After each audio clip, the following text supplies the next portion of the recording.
네, 우리가 주일 새벽까지 저랑 함께 보면서 6장까지 다 살펴봤고, 오늘 이제 에스라 7장 1절에서 10절 말씀으로 세워져야 할 공동체라고 하는 제목으로 함께 말씀을 보겠습니다.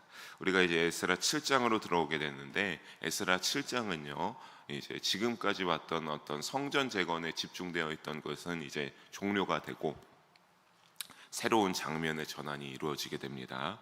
성전 건축에 대한 내용이 기록된 것을 우리가 6장까지 쭉 살펴보고 성전 재건이 잘 끝났다라고 하는 것을 봤다면, 이제 드디어 에스라가 등장하게 되면서 10장까지 에스라의 집중적인 사역이 펼쳐지게 됩니다.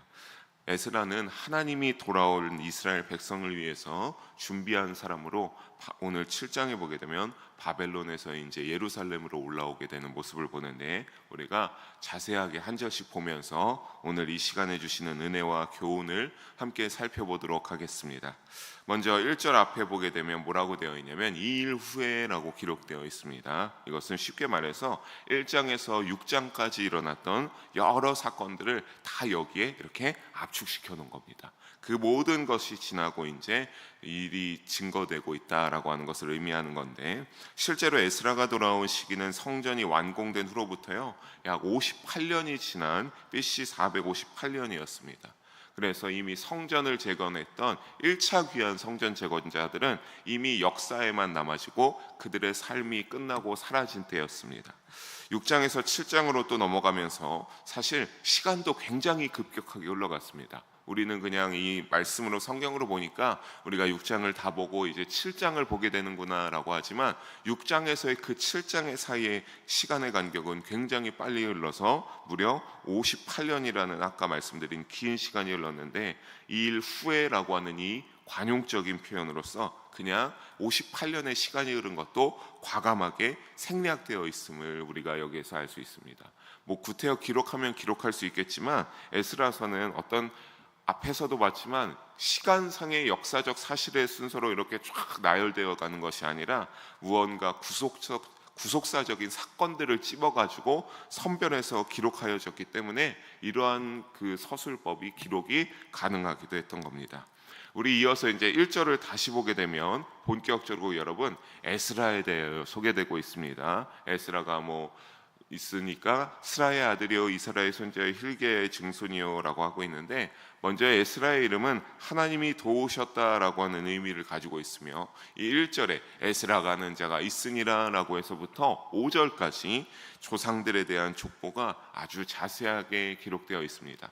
근데 사실 더 자세하게 기록되면 더 자세하게 기록될 수 있는데, 이 에스라 7장에 대한 부분도 조금 간단하게 추려져 있지만, 여러분 우리가 늘 보면 알겠지만 어떠한 인물이 등장하게 되면 성경에 그 사람이 누구의 아들 누구의 어디에 가문 이런 것들이 있다는 것은 그 사람이 조금 중요하다는 의미를 가지고 성경에 그렇게 기록되어 있는데, 그런 것에 비하면 에스라는 무려 5절까지 아주 자세하게 기록되어 있는데, 우리가 한번 간단하게 살펴보도록 하겠습니다.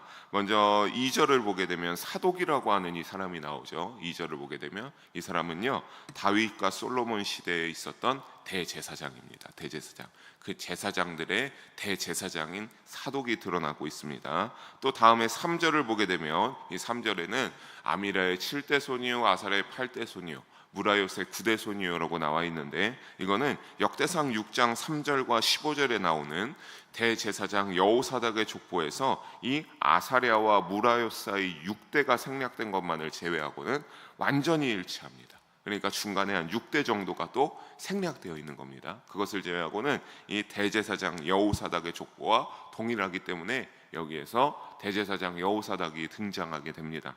그런데 왜 그러면 대제사장 여호사닥의 이름은 등장하지 않느냐? 당시에 족보를 쓰는 방법 중에 보다 간략하게 쓰기 위해서 이름을 생략하는 기법이 있었다고 합니다. 그러한 이름을 생략하는 기법으로 인하여서 이렇게 간단하게 기록되어져 있다라고 생각하시면 되겠습니다. 그리고 이제 4절에서 5절에 등장해서 굉장히 길게 나오죠. 스라이아의 10대 손이요 우시엘의 11대 손이요 붓기의 12대 손이요 5절을 보면은 아비스와의 13대 손이요 나오는데, 결론은 누가 중요한 겁니까? 대제사장 아론의 16대 손이라. 에스라가 대제사장 아론의 16대 손이다라고 하는 것을 사실은 보여주기 위해서 5절까지 이렇게 쫙쫙쫙 간단하게 쓴 겁니다. 여러분, 대제사장 아론이 왜 중요합니까? 여기 마지막 5절에 대제사장 아론이 등장하는데, 대제사장 아론은 이스라엘의 가장 첫 번째 대제사장입니다. 그 어떤 사람보다 가장 먼저 세워진 대제사장, 바로 아론입니다.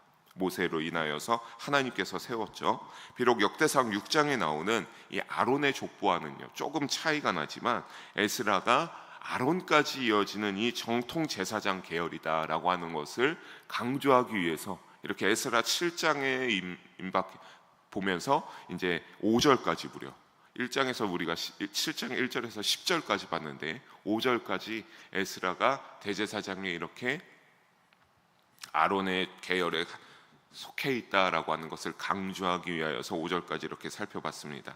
에스라는 이런 족보로 인하여서 결국 종교적 권위와 율법 교사로서의 자격을 확증하게 되고, 하나님의 율법을 가르치고 시행할 가장 어떠한 인물입니까? 적합한 책임을 가진 인물이다라고 하는 것을 우리가 알 수가 있습니다. 또 이어서 에스라에 대한 소개가 한 번 더 이어집니다. 우리 6절의 말씀 함께 한 목소리로 읽어보도록 하겠습니다. 이 에스라가 바벨론에서 올라왔으니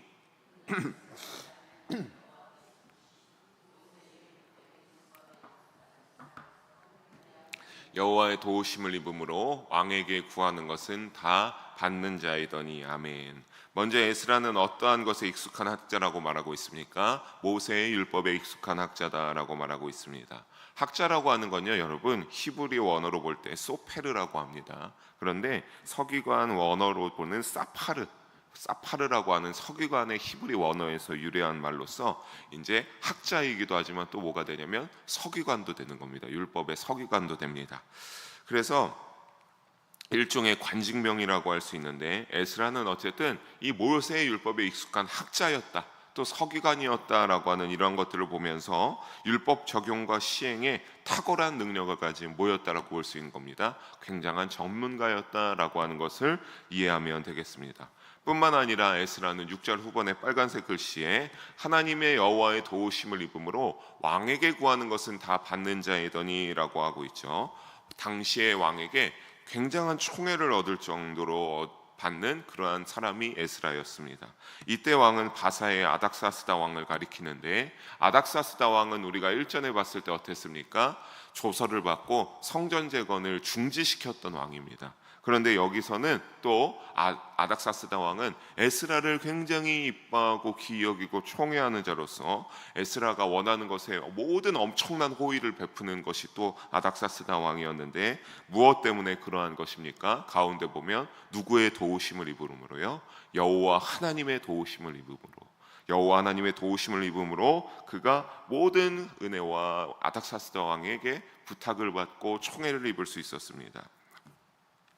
사랑하는 성도 여러분, 에스라의 이력들을 볼 때 그 이력들도 사실 굉장히 화려하고, 그 이력들을 보게 되면 하나님께서 준비시킨 자였구나라고 하는 것을 우리가 알 수도 있습니다. 하지만 그것은 그가 능력이 있어서가 아닙니다. 전부 누가 준비시킨 겁니까? 하나님께서 에스라를 사용하기 위해서 쭉쭉쭉 그렇게 준비시켰던 것을 우리가 여기에서 헤아려 볼 수가 있습니다.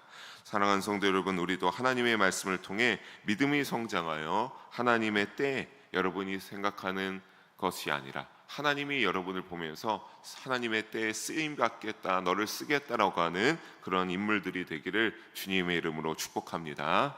7절과 8절을 이어서 함께 읽어보도록 하겠습니다. 아닥사스다 왕 제7년에 이스라엘 자손과 제사장들과 레위 사람들과 노래하는 자들과 문지기들과 느디님 사람들 중에 몇 사람이 예루살렘으로 올라올 때 이 에스라가 올라왔으니 왕의 제7년 다섯째 달이라. 아멘. 그러니까 어떤 겁니까? 아닥사스다 왕 제7년의 다섯째 달에 에스라는 저 보이는 7절에 보이는 몇몇 사람들과 함께 예루살렘으로 올라왔습니다. 전부 데리고 온 것은 아닙니다. 에스라가 몇몇 사람들을 데리고 올 때 여기 보면 제사장들, 레위 사람들, 노래하는 자들, 문지기들, 느디님 사람들이라고 하는데, 여러분 이 사람들 다 어느 정도 눈에 익은 직책을 가진 사람들이죠. 바로 성전에서 섬기는 역할이 있는 사람들입니다. 성전에서 섬기는 역할이 있는 사람들, 노래하는 자들도 성전에서 하나님을 위하여서 찬양을 하는 그런 노래하는 자들입니다. 이러한 모든 사람들인데 가만 보면 여러분, 이 사람들은 어디에 굉장히 중요하냐면 성전 예배 회복을 위하여서 필수로 있어야 되는 인력들입니다. 1차 귀환의 목표는 누구였죠? 성전 재건을 목표함에 있었죠. 성전 재건을 이루기 위해서 거기에 관련된 사람으로 하나님이 준비시켜서 제1차 귀환을 이루게 했습니다. 그렇다면 2차 목표는 성전 안에서 드려지는 신앙생활에 대한 개혁이 필요함을 알 수가 있겠습니다. 아직 근데 바벨론에는 전부 다 여기에서 올라오지 않은 것처럼 아직 바벨론에 이스라엘 사람들 많이 남아 있었습니다. 왜 귀환하지 못한 사람들이 있었는데 그들은 왜 귀환하지 못했느냐? 그들이 바벨론에서 몇 년이나 지냈죠? 70년을 지냈습니다. 70년을 지내면 만약에 제가 올해로 41살이 되었는데 41살 정도의 바벨론의 포로로 끌려가게 돼서 70년을 있었다라고 한다면 저 같은 사람은 어느 정도 터를 꾸리고 그 삶이 마감되고 그 자손들이 준비된 터에 잘 살아가고 있지 않겠습니까? 그러니까 그것을 쉽게 포기하고 예루살렘으로 올 수가 없는 겁니다. 왜냐하면 이미 예루살렘은 어떤 걸 알기 때문에 다 바벨론에게 초토화가 되어서 굉장히 힘들게 다시 꾸려야 한다는 것을 알기 때문에 이 사람들은 어떤 거예요? 바벨론에서 떠나지 않겠다라고, 그 안정적인 터에 있겠다라고 그렇게 결정한 겁니다. 그렇다면 지금 예루살렘으로 오는 사람들은 어떠한 자들입니까? 그런 모든 안정적인 상황들을 포기하고 내가 하나님의 부름에 따라 다시 내가 하나님과 동행했던 이 이스라엘 예루살렘으로 돌아와서 내가 살아가겠다라고 하는 안정적인 모든 생활을 포기하고 귀환하는 사람들이라고 보시면 되겠습니다. 안정적인 생활을 포기하고 에스라와 함께 온 자들은 9절을 보게 되면요, 꽤 오랜 시간을 예루살렘을 향해 걸어왔습니다. 첫째 달 초하루에 출발해서 바벨론에서 길을 떠나서 언제 도착했다고 합니까? 하나님의 선한 손에 도우심을 입어 다섯째 달 초하루에 예루살렘에 이르니라 라고 했습니다.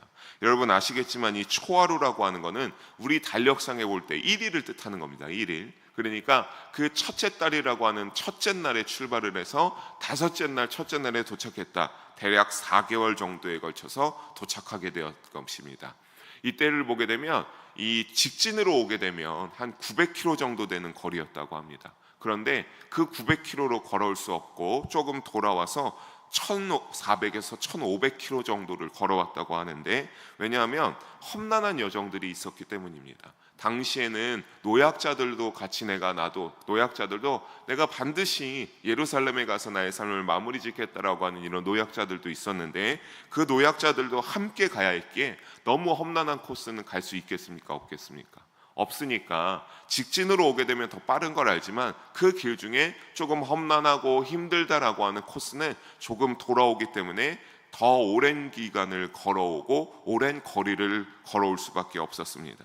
하지만 그러한 모든 기간이 오래 걸렸지만 누구의 도움으로 무사히 도착할 수 있는 겁니까? 가운데 파란색 글씨처럼 하나님의 선한 손에 도우심을 입어서 그들의 가는 여정 가운데 하나님의 능력의 손길로 그들을 붙잡아 주시고 안전하게 잘 도착할 수 있도록 인도하여 주셨습니다. 사랑하는 성도 여러분, 성전 재건도 우리가 함께 볼 때 어떤 것을 볼 수 있었습니까? 하나님의 도우심이 있던 것처럼 하나님의 도우심이 없다면 무엇이든 어떤 것이든 건강하고 형통하게 이루기가 쉽지 않습니다. 사랑하는 성도 여러분, 하나님을 향해 헌신하는 마음으로 여러분이 혹시 나아가시는 때가 있을 겁니다. 그때 하나님은 권능의 손으로 도움을 주신다는 사실을 또한 우리가 여기서 하나님의 진리를 영적 교훈으로 발견하게 됩니다. 하나님은 자신을 우선순위로 여기며 사랑하는 자를 통하여서 역사하시는 분임을 잊지 마시기를 부탁드리겠습니다. 그냥 겉으로만 하는 것을 하는 것이 아니라 온 마음을 다하여서 내가 하나님 영광을 위하여 헌신하며 나오겠습니다. 내가 조금 힘들고 지칠고 어려울지라도 내가 하나님께 이 새벽의 시간에 졸린 눈을 비비며 나온 것도 내가 하나님께 예배드리기 위하여 나옵니다. 나의 기도 제목을 하나님께 가장 첫 시간에 기도하기 원하옵니다 라고 하는 것처럼 여러분 모든 온 마음을 다하여서 하나님께 영광 돌리기 위한 마음을 유지하면서 살아가는 여러분이 되셔서 주의 영광을 위하여 헌신할 수 있을 때 헌신하시면서 하나님의 손길을 체험하게 되는 우리가 되기를 주님의 이름으로 소망합니다. 에스라는 이제 도착하고 결심합니다. 어떤 결심을 했는지 마지막 우리 10절의 말씀 함께 읽어보도록 하겠습니다. 에스라가 여호와의 율법을 연구하여 준행하며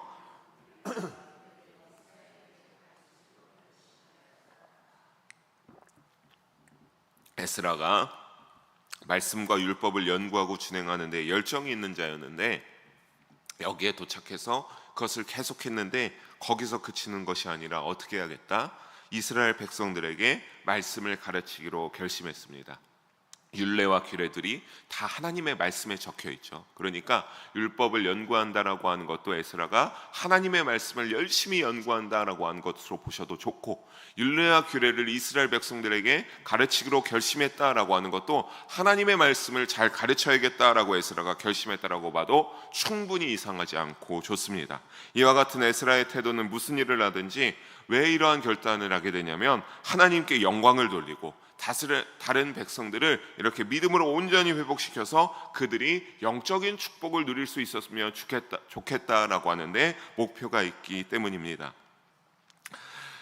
온전한 믿음의 회복은 이처럼 하나님의 말씀을 제대로 듣고 알아서 행하는 것이 반드시 되어야 합니다. 또 삶의 자리에서 이와 같은 믿음의 태도는 하나님이 바라시는 믿음의 궤도에서 이탈하지 않을 수 있도록 우리의 심령과 여러분의 믿음의 발자국들을 붙잡아주고 인도합니다. 그래서 우리가 죄의 자리를 피할 수 있고, 그 죄의 자리를 피해 하나님이 기뻐하시는 길로만 한 발자국 한 발자국 믿음의 여정을 나아갈 수 있는 것이죠. 하나님의 말씀을 알게 되었다면 제대로 행하는 것까지 이렇게 이어질 수 있어야 하겠습니다.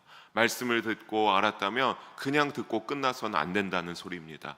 들은 대로 이렇게 살아가기 위해서 여러분 노력하실 수 있는 우리 모두가 되길 바랍니다. 물론 100% 완벽하게 한 번에 할 수 있는 것은 욕심이죠.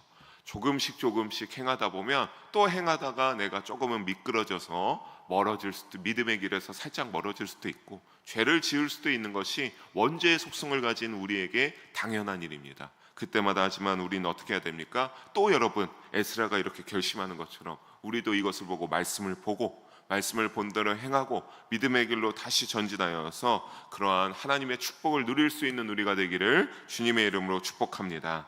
말씀을 정리합니다. 사랑하는 성도 여러분, 성전이 재건되어도 진정한 신앙의 회복은 율법, 말씀에서 회복에서 시작되는 것을 우리가 알 수 있습니다. 즉 이것은 어떤 것을 의미하는 거냐면 외형을 아무리 잘 갖추어도 이 안에 알맹이가 되는 말씀으로 무장하지 않는다면 그 사람의 믿음은 껍데기만 있는 믿음이다라고 하는 소리입니다.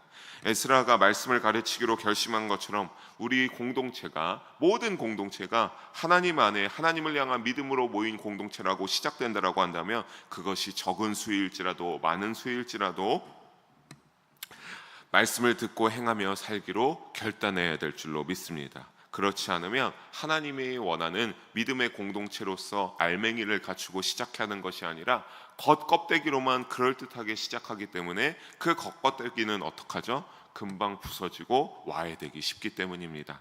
사랑하는 성도 여러분, 이 영적 교훈을 본받는 여러분의 오늘 하루의 삶이 한 주간의 삶이 되시기를 주님의 이름으로 축복합니다. 그래서 오늘 우리를 돌아보시고 다시 한번 말씀을 듣고 순종하시고 각 개인의 진정한 신앙의 회복과 믿음이 일어나 말씀으로 온전히 세워져가는 우리 영일 성도님들 한 분 한 분 되시고 또 말씀으로 세워져가는 영일 공동체가 되기를 주님의 이름으로 간절히 소망하며 축원합니다. 기도하겠습니다.